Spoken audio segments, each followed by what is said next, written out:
Apa kata raya tahun ni kita jadikan satu kelainan hadiahkan duit raya anak-anak dalam bentuk emas seperti ini. Kalau tuan-puan nak tahu, pada tahun 2020 dulu, 1 gram gold bar emas ni bernilai hanya RM260 sahaja. Hari ini, 1 gram yang sama sekitar RM700. Bayangkan kalau tuan-puan alihkan duit raya anak dalam bentuk emas pada tahun 2020 dahulu. RM260 akan kekal sebagai RM260. Tapi kalau tuan-puan alihkan dalam bentuk 1 gram emas, 1 gram hari ini pun dah meningkat kepada RM700. Jadi apa kata tahun ni jadikan satu kelainan dengan alihkan duit raya anak ke dalam bentuk emas.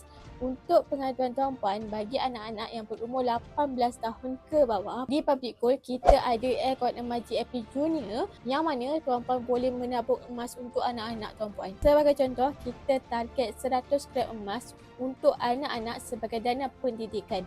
InsyaAllah nanti apabila mereka berusia 18 tahun ke atas, mereka boleh menggunakan emas tersebut untuk melanjutkan pelajaran tanpa perlu berhutang dengan PTPTN. Dengan akaun Gap Junior ni juga, tuan-puan boleh set auto debit serendah RM50 sebulan sebagai simpanan jangka panjang mereka untuk anak-anak.